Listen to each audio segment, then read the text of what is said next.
ሶ ይሄን ካልን ሶሻል ኦር ፖለቲካል ፊሎሶፊ ይሄ ነው ካልን ማለት በማህበረሰቡ ላይ የሚከሰቱ ኮንዳክቶችን ወይም ጸባዮችን ጀጅ የምናደርግበት ነው። አባውት the value judgment operating in a civil society በአንድ ማህበረሰብ ጋር የሚከሰቱትን እንትኖች የምንወስንበት ነው። ለምሳሌ what form of government is best ምን አይነት ገቨርንመንት ነው አሪፍ የሚባለው? what economic system is best ምን አይነት ኢኮኖሚክ ሲስተም ነው አሪፉ? what is justice or injustice ፍትሃዊነት ወይም ኢፍትሃዊነት ማለት ምን ማለት ነው የሚለውን ይህን የሚያጠና ሶሻል ኦር ፖለቲካል ፊሎሶፊ ይባላል ማለት ነው። ሶ እዚህ ጋር ደግሞ the importance of philosophy እንመለከታለን ማለት ነው። the importance of philosophy ስንመለከት ምንድን ነው?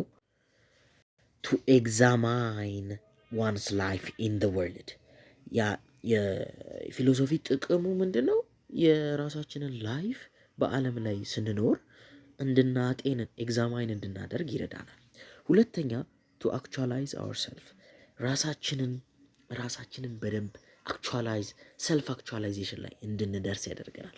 ሶስተኛ ኢንተሌክቹዋል ኤንድ ቢሄቪራል ኢንዲፔንደንስ በኢንተሌክቹዋል እና በባህሪ ጥገኛ እንዳንሆን ኢንዲፔንደንት እንድንሆን።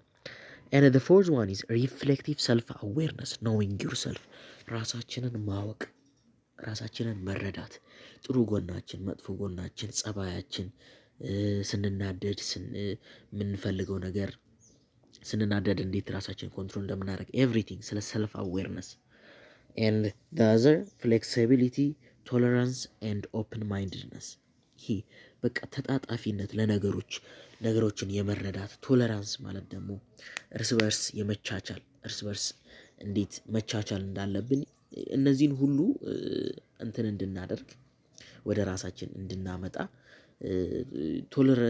ቶለሬት እንድንደራረግ እርስ በርስ ኦፕን ማይንድነስ ክፍት የሆነ አይምሮ ማለት ለነገሮች ሬዲነስ ለመማርም ሊሆን ይችላል ወይንም ደግሞ የሆነ ከሰው ጋር ለመግባባት አብሮ ለመኖር።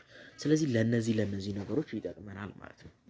ክሬቲቪቲ ኤንድ ክሪቲካል ቲንኪንግ ይሄ ክሬቲቭ የሆነ በደንብ ነገሮችን መፍጠር የሚችል አይምሮ እንዲፈጠር ክሪቲካሊ በማሰብ ከሆይ እና ከሁካታ ወይንም ደግሞ የሆነ ነገር ጨዋታ ስለበዛበት ብቻ ወደዛ ሳይሆን የምንሄደው ነገሮችን ክሪቲካሊ በማሰብ ክሪኤቲቭሊ እናደርጋለን ማለት ነው። ሌላው ደግሞ ቱ ዲል ዊዝ አንሰርቴኒቲ ኦፍ ሊቪንግ ስንኖር የሆነ አንሰርቴን እርግጠኛ ሳንሆን የምንኖርበት ህይወት ላይ ነው ያለ ነው ማለት ነገ ምን ሀፕን እንደሚያደርግ አናቅም።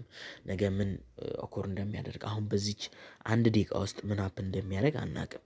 ያንን አንሰርቴኒቲ ዲል አድርገን ማለት ተስማምተን እንድንኖር ያደርገናል ማለት ነው። ስለዚህ ለእነዚህ ነገሮች ይጠቅማል። ምናልባት ደረቅ ላይ ኢምፖርታንስ ኦፍ ፊሎሶፊ ተብሎ ከተመጣ እነዚህን ነው ያንን ህይወት ኤግዛማይን ለማድረግ ሰልፍ አክቹዋላይዜሽን ላይ ለመድረስ ቱ ኖ አባውት አወር ሰልፍ ኦር ሰልፍ አዌርነስ ቢሄቨራል ኤንድ ኢንተሌክቹዋል ኢንዲፔንደንስ ፍሌክሲቢሊቲ ቶለራንስ ኦፕን ማይንድነስ ክሬቲቭ ኤንድ ክሪቲካል ቲንኪንግ ቱ ዲል ዊዝ አንሰርቴኒቲ ኦፍ ሊቪንግ እነዚህ ናቸው። ሶ በሰከንድ ቻፕተር በሌላ ቪዲዮ እንረዳለን። ዩኒት ዋንን ጨርሰናል እና እባካችሁ ቻናሉን ሰብስክራይብ ማድረጋችሁን እንዳትረሱ። በሌሎች ቪዲዮዎች እስክንገናኝ ድረስ ሳፖርት አድርጉን። በጣም የእናንተን እርዳታ እንጠብቃለን። ስለዚህ በሰላም ቆዩልን ማለት ነው እስከ ቀጣይ ቪዲዮ። ስለዚህ ሁሉንም ነገሮች ለመረዳት መሞከር ጥሩ ነው። እስከ ቀጣይ ቸር ሰንብቱ።